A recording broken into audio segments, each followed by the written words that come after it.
symptoms.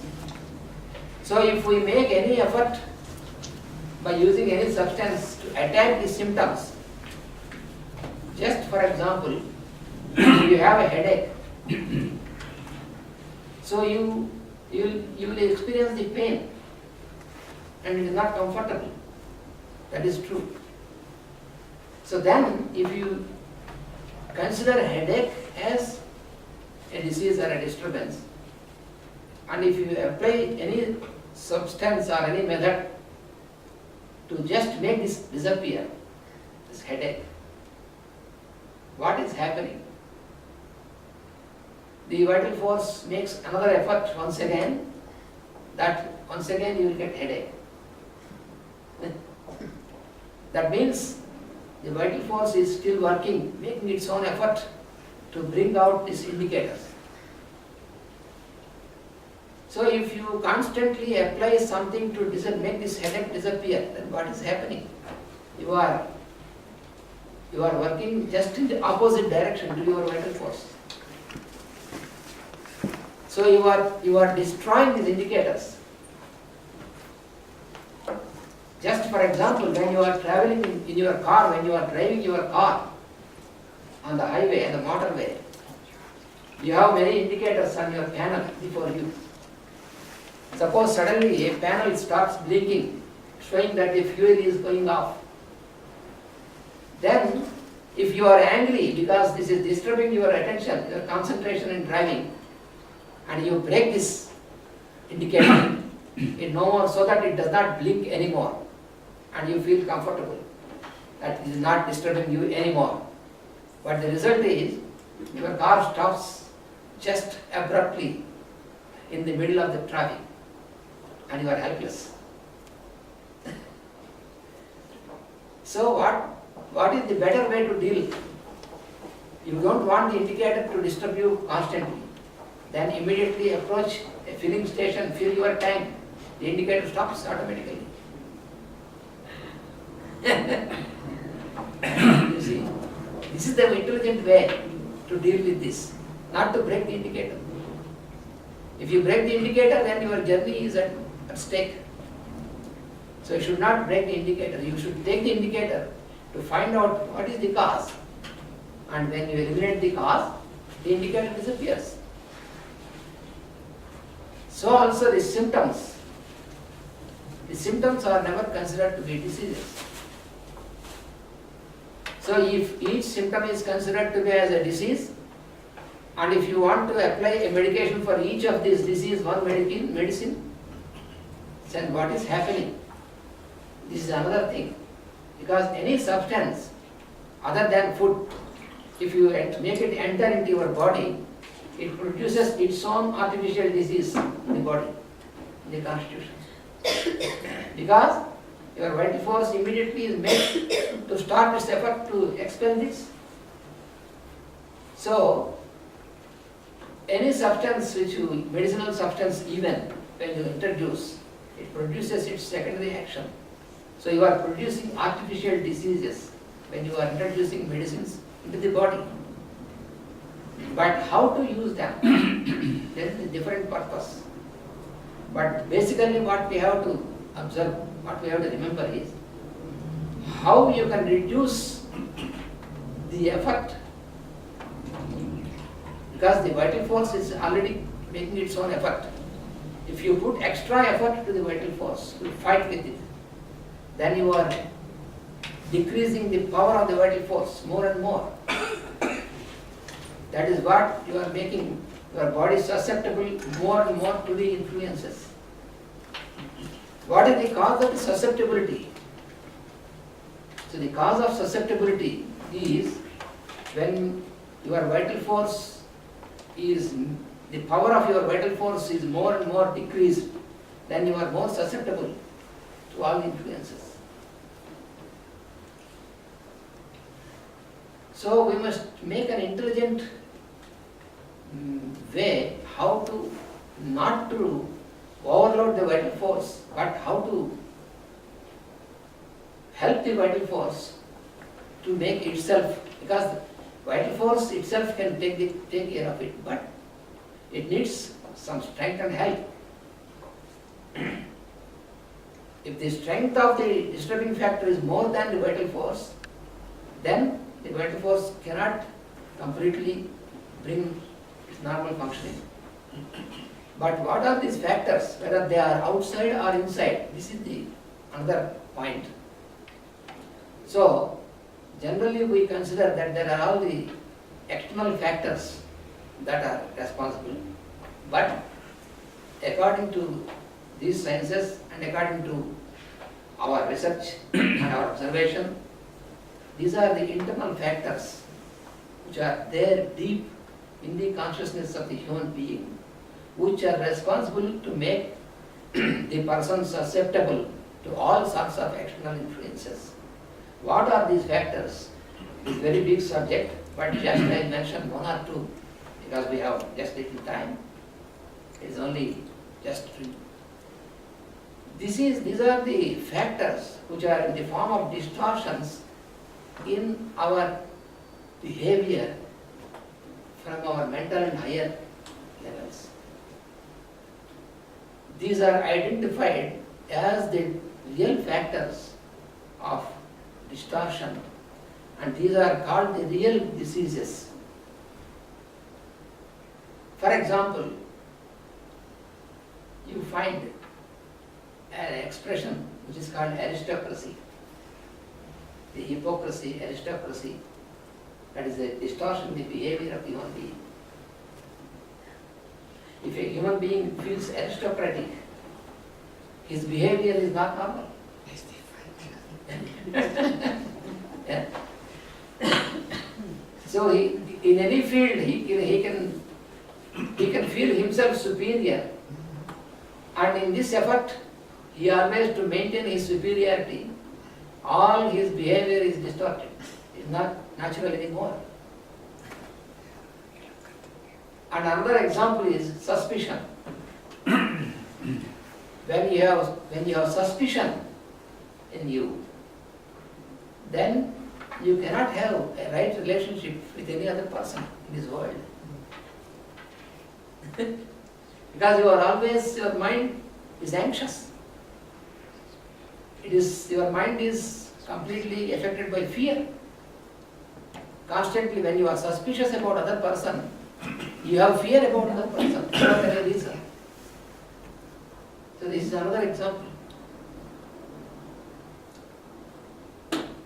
One more example is dissatisfaction. You see, if you have no satisfaction, you cannot make yourself happy in your life. Because we think that we can be satisfied by fulfilling our desires, but that is not true. This dissatisfaction is a distortion. If it is there in us, nothing can make this person satisfied.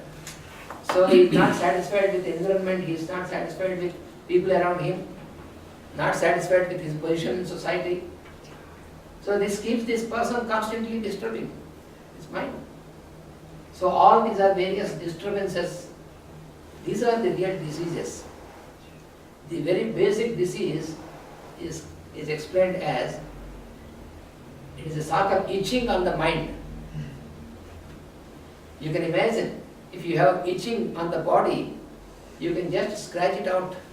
But if it starts itching your mind, how can you do? How can you deal with this? Constantly it keeps disturbing your mind. If your mind is constantly disturbed, how can you live peacefully? So these are the real factors which are deep, internal. And these factors are the causes to make you susceptible to all the external influences. So unless you deal with these factors to revert these factors to bring to normal functioning, you cannot eliminate the disease from the constitution. Because disease is a form of distortion. So you have to bring it back to normal. The distorted the distorted state of your mind and your thinking is to be brought to be normal. Without this, because when your mind is distorted, when your thought is distorted, this distorts your vital force. Because vital force, your vital force is the most important for all the vital functions. And when this keeps on disturbing your vital force, then automatically all this is manifested on the physical body. So this is the actual phenomenon. So therefore, to deal with the disease, to bring health, it is not just by external methods. We have to find out how we can reach this level. So there are two things. One is from the spiritual healing, that is already proved since many ages by so many healers. And through the use of substances from the medical field, but not in the manner in which we are using to destroy this disease, to attack the disease. So it is not by attacking.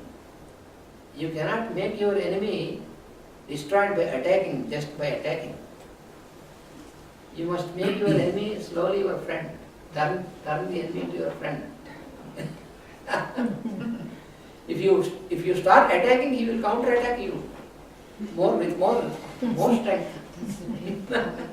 This is what we see now around the world. When there are two groups attacking each other, there is no end for that. They try to overpower the other one, find out other methods to more. So this is not the solution. In this field also, the field of healing also, attacking the disease is not a solution. How you can make your constitution such a manner that when you make your vital force bring to normal functioning, then there is automatically the disease condition is gone. So this is what we have to. So the substances, how to use these medicinal substances in this direction. So the method is by dynamizing the substance. What is dynamizing? Reducing the mass of the substance and transforming into the force. That is the phenomenon of dynamization. And this process of dynamization was explained by the science of Ayurveda as well as by the science of homeopathy. These two sciences have given very clearly how a substance can be transformed from matter into force. So if you can transform this into force, then you can use this substance to reach that level of consciousness where you can revert even your wrong thinking into proper thinking. That is possible. That was proved very well. And how can this be possible? Is it in accordance with any law? Yes. It is in accordance with the law of nature. Because our constitution is governed by the law of nature, not otherwise. So therefore, if you observe nature, and if you understand the law of nature, then you will always have a solution by following the law of nature. Then it will be simple and easy for us to deal with these problems. So for all the types of sufferings and diseases with which the human race is confronted now, we must go to the root of the disease. And the root is in the form of the distortion in these higher levels of consciousness, in the logic, in the thinking, in all this. So our aim should be towards making some effort at that level. So this is the approach as from our experience, as we have learned, and from our experience, we found this very successful, because without any damage to the physical tissues, physical body, because when we have to cure the person, we should not damage the body, the tissues, with the side effects and all these things. And there is another rule in the in the law of nature. When there is similarity, this is most important. When you because we are producing artificial disease, when you apply this substance, even in the form of a force, you are producing an artificial disease. So if this artificial disease has a similarity in invoking the secondary action on the vital force with the original disease, then this artificial disease will help the vital force to make the original disease disappear with the very easy effort. So this is the principle behind this. This is what is called the homeopathic application, and this is there in nature. This was identified, which is already there in nature. So this we can experience ourselves, and then we will realize this. Otherwise, if we use substances without the similarity and only to attack the symptoms, then we are more and more poisoning our bodies. So what is, because our aim is to regain health, but the modus operandi what we are applying is we are more and more poisoning our bodies. And how can we expect to be healthy? So this is what is to be considered. Because this is the responsibility for every one of the human being. Because our next generations, what we contribute for our next generations, the coming generations. If we are not healthy now, how can the next generations be healthy? Because it is inherited. Because inheritance plays an important role in the health of the being. And this was well proved, this inheritance. All these distortions on the higher level, if they are not properly reverted, they can be inherited for 7 generations. And each subsequent generation will be stronger and stronger in this direction. So it is a great responsibility how we have to neutralize this and prevent this inheritance and make sure our next generation should be healthy. That should be our effort. So we can think over, because there are many possibilities. But which is the best possibility to prevent this? Because prevention is most important than an effort after getting into disease to make an effort to cure. That is also necessary. But if you know how can you prevent yourself, that is better always. So this is the most important thing, because now you see around the world how many children are affected. Even right from the birth, they are very much afflicted. And more we are trying with all the medication, but still even the so-called prophylactic methods are also not preventing them from getting into disease. Because when they are grown up, how is their behavior? You see, for example, a spirit of competition, which is a great evil now in the world. And the children, they are growing in the spirit of competition. Already they have inherited these things, these qualities. And when they are subjected to spirit of competition, then how they are behaving when they are grown up. So they never mind to push the other fellow away to come to the top. So this spirit of competition is a great evil now. So spirit of cooperation, it is a healthy feature. And spirit of competition is devilish. So all this is because of the inherited disturbances on the higher level. So that is the responsibility of the parents, that they should be cured from this before they get the children. So, we have to think over these things. And there is very clearly proved method how to safely we can prevent. And also cure is also possible. Cure means restoration. To restore normal condition is possible, but only when we work from the higher level of consciousness. So this is the main important message from these sciences of holistic healing. So I think the time given allotted to me is over. So I thank you very much once again. And all of you, you have given your valuable time to me, and I feel very much enchanted by your presence. And I am always, we are ready to cooperate with you from our side. And the work which we are doing in India and also in the countries here is all our effort is to bring this to many people and train the people, help the people, how they can help themselves. That is most important.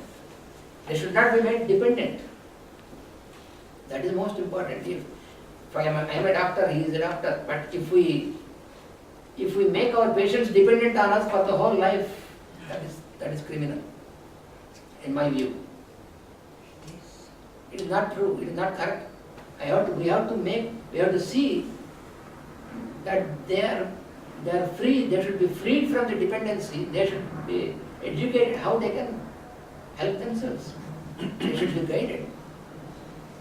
Just to conclude, what I can tell you is how our master, our father, he has built up all this is, he just started in a very humble manner to heal people. And when the people, some of them came back when they are healed, and they asked, what can we do for you? He said, you need not do anything for me, but if you want, I can also train you. You can also help other people around you if you accept for this. So some of them immediately joined him.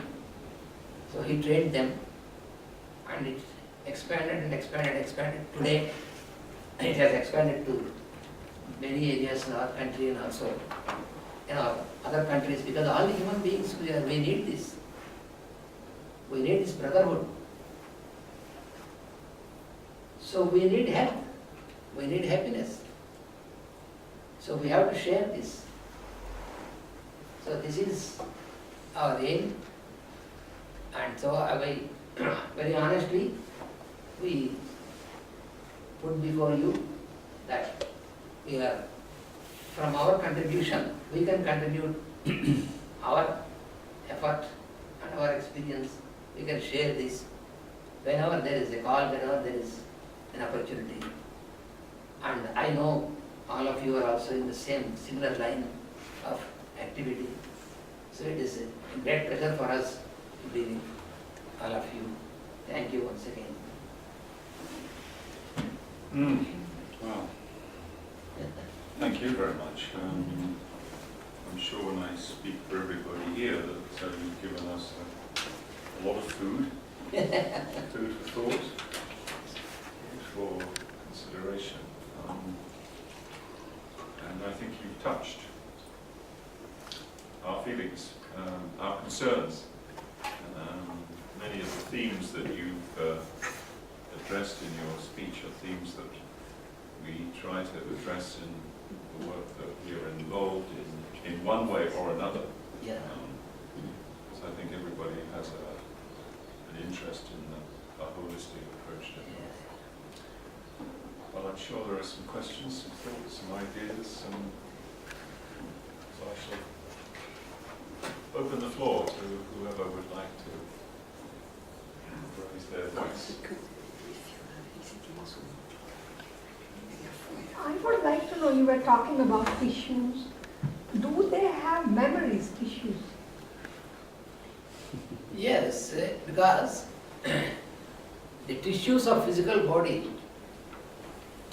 they are not different from the from the consciousness. Because the mind, the vital force and the body, they are only different in state, but in essence they are one. Just like how you have vapor and water and a block of ice. So the block of ice floats on the water, but both are same in essence. It's only difference in state. So also our body, our tissues. So therefore definitely they will have information. No, because I have this problem of lichen planus and I'm going here to a kinetic therapy. And they say that then they try to find out the blockages in the tissues. They said they might have a memory. So I was just wondering. Yes. Because what we see as our physical body is as a it is only it is kept, the form is kept just by the activity of the lines of forces. So it is generally understood as the physical body is generally understood as just a material aspect. It is on the material level, but it is a resultant of all these forces constantly acting. So every moment it is transforming. So therefore definitely has.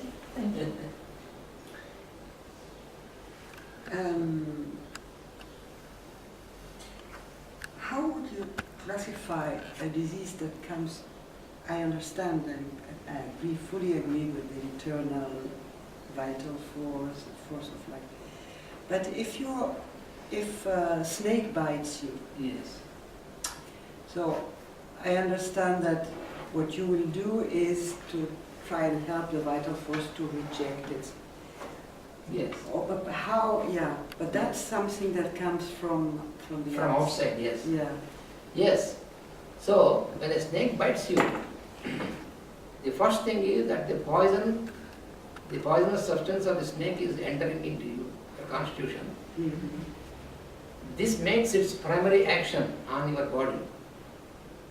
And immediately, the vital force immediately starts its secondary action to how to eliminate this out from the body. Then the question is, if the vital force of the person has not sufficient strength by itself, if it cannot expel this, then the primary action of the poison is stronger than the action of the vital force. That is it. If this is there, then there will be, very quickly there will be death of the person. But the vital force can gain more strength. Then the action, the primary action will be neutralized of the poison. And this has, we have two types of methods which you can apply. One is completely without a medicine it is possible. Because in our country we have, from many ages, we have. First thing is, the very important is, if the person has no fear, it will not affect immediately. That is also another thing.